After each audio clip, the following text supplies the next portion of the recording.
Have you ever felt so insulted that you just wanted to react immediately? A contemptuous word, a dismissive action, a public act of disrespect. In an instant, every emotion within you flares up like a raging fire. Your heart beats faster, your breath becomes rapid, your fists clench, and an inner voice urges you to do something right away.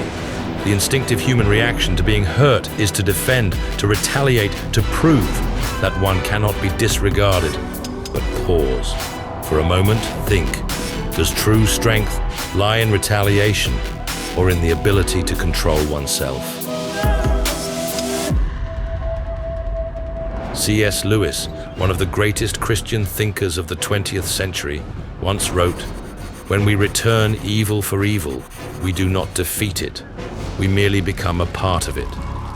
This statement carries a profound truth about human nature and the challenge of patience. If someone hurts you and you retaliate with a similar action, you do not win. You only lower yourself to their level. You let anger, pride, and ego guide you instead of the wisdom and peace that God calls you toward. So where does true strength lie? The Bible teaches, "Whoever is slow to anger has great understanding, but he who has a hasty temper exalts folly." Proverbs 14:29. This means that a wise person is not the one who reacts the fastest, not the one who shouts the loudest, but the one who knows how to restrain themselves, who knows how to choose the right time and the right way to respond wisely. Patience is not a sign of weakness, but a mark of true strength. A person who can master their emotions is stronger than a warrior on the battlefield. Keeping calm when disrespected is a great challenge for anyone, because the instinctive human response to an insult is to retaliate, to defend one's honor. But it is precisely in those moments that true wisdom is tested. C.S. Lewis provided a striking analogy for this issue. A person who cannot control their emotions is like a driver without brakes. When someone insults you, they are not just throwing harsh words at you. They are deliberately trying to make you lose control, to veer off your path.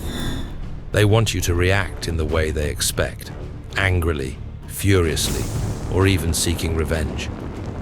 But a person with true self-control is the one who keeps their hands firmly on the wheel, not allowing others to manipulate their emotions. If you choose patience, if you choose to remain calm, you are proving that you are not easily controlled, that you are still the master of yourself.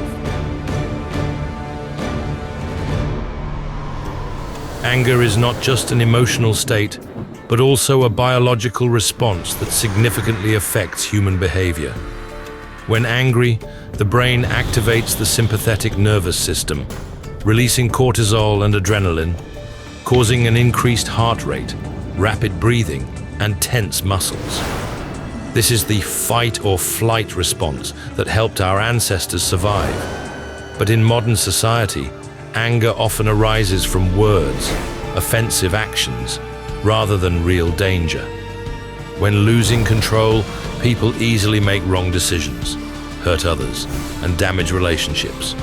Psychology shows that those who can control their anger tend to have happier lives, more stable relationships, and better health.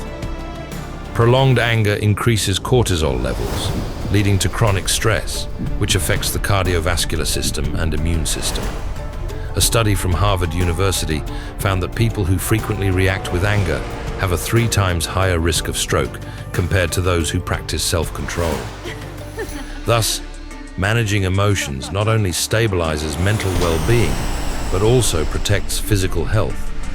However, scientific understanding alone is not enough, because humans possess not only reason, but also a soul. The Bible teaches that restraining anger is a sign of wisdom.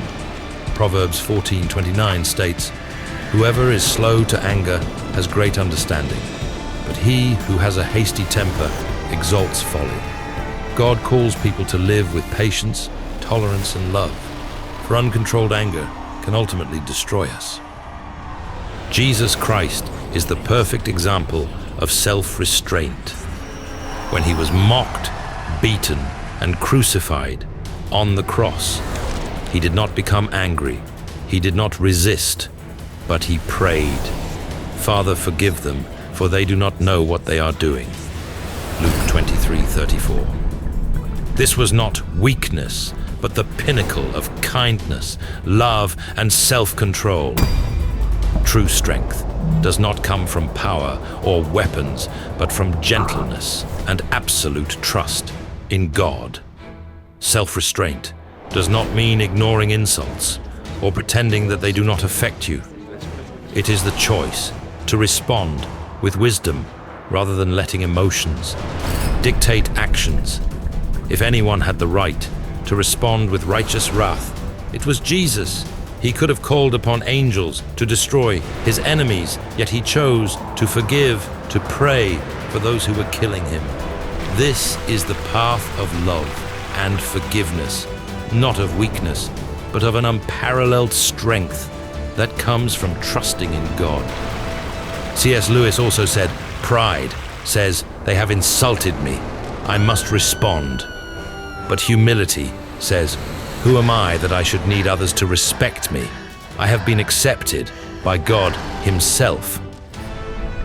A person's true worth does not come from how others perceive them, but from how God sees them. When we understand that our honor does not depend on the respect of the world, we will not be easily shaken by insults. The world may criticize, belittle, and disregard us, but that does not change the truth that we are precious creations in the eyes of God. When you place your worth in God's hands, you will no longer feel the need to fight, to defend your honor before people, because your true honor has already been affirmed by God himself. Silence can be a wise choice in many situations, but it is not always the right one. It can reflect inner peace, but it can also indicate fear and passivity. C.S. Lewis did not advocate for weakness or allowing others to take advantage of us. He understood that sometimes silence is the way to maintain peace, but there are also times when speaking up is necessary to defend the truth. In Mere Christianity, Lewis emphasized that faith does not make a person weak, but helps them discern when to endure and when to confront injustice. This aligns perfectly with the Bible. A time to be silent and a time to speak. Ecclesiastes 3:7. Jesus did not always remain silent. When confronting the hypocritical Pharisees, he boldly exposed their deceit. In Matthew 23, he called them whitewashed tombs, appearing righteous on the outside but full of hypocrisy. Inside, he did not speak to protect his personal honor, but to defend the truth. If falsehood is not challenged, it will continue to harm many. This shows that not all silence is wise, and not all speaking out is arrogance. The key is whether our actions reflect God's will. Silence can become complicity if it allows wrongdoing to persist. If we witness injustice and remain silent, we not only accept it, but indirectly allow it to become the norm. Ezekiel 33:8 teaches that if the watchman does not warn the people of danger, he will be held responsible for their destruction. C.S. Lewis once said, "When a wrong is tolerated for too long, it becomes the standard." Therefore, we must discern when to let things go to maintain peace, and when to speak up to defend justice. However, what matters is not just speaking up, but speaking up in the right way. Jesus never responded to insults with retaliation or by demeaning others.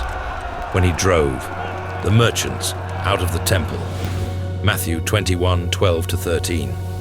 His actions were not out of uncontrolled anger, but from zeal for God's house. When he faced the adulterous woman, John 8:1-11, he did not humiliate those who wanted to stone her, but used wisdom to make them realize their own guilt. This is how we should act, not remaining silent in the face of wrongdoing, but also not responding to anger with anger. A gentle answer turns away wrath, but a harsh word stirs up anger. Proverbs 15:1. C.S. Lewis believed that a person of faith is not one who ignores injustice, but one who acts according to the truth. In the Screwtape Letters, he described how the enemy of the soul, Satan, uses cowardice to make people compromise with evil. Silence, when one should speak, is not wisdom, but fear, or a desire to avoid discomfort. But a person who knows when to speak with wisdom and kindness is one who possesses true courage. So when should you remain silent? When the insult is merely a meaningless, harsh word, let it go. A sarcastic remark cannot diminish your worth in God's eyes.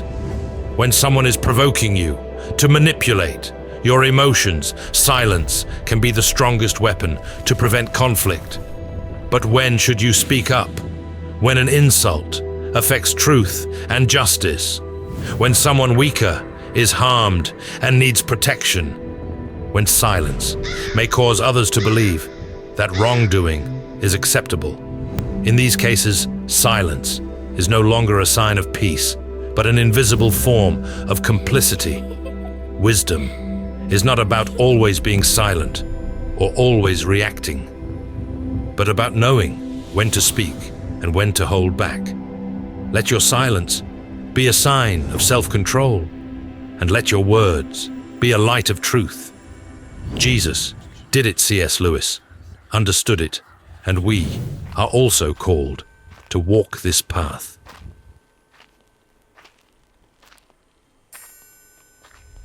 And finally, the greatest lesson that C.S. Lewis left behind is the emphasis on the relationship between humans and God. If you place God at the center of your life, if you understand that you do not need to prove your worth to anyone, then you will find a peace that the world cannot give. When people seek validation from the world, they will always feel insecure because human recognition is constantly changing. But when they find their value in God, they will stand firm regardless of what others say or do. C.S. Lewis summed this up in a powerful statement. Look for yourself, and you will find in the long run only hatred, loneliness, despair, rage, ruin, and decay. But look for Christ, and you will find Him, and with Him, everything else thrown in. This is not just advice, but a principle of life. If we put God above all else, if we seek Him first, then everything else will be given to us in full measure. But if we focus on ourselves, on our ego, on the need to assert ourselves before others, we will always feel lacking and insecure. So, what will you choose? Will you let your emotions guide you, or will you let God's wisdom lead you? Will you seek recognition from the world, or will you stand firm in the affirmation of God? Will you react by instinct, or will you respond with wisdom? The decision is yours. But remember, true strength does not lie in immediate retaliation, but in the ability to control oneself. True peace does not come from proving your worth to others, but from knowing that we are already loved and affirmed by God. And true victory does not lie in defeating others, but in remaining faithful to God in all circumstances.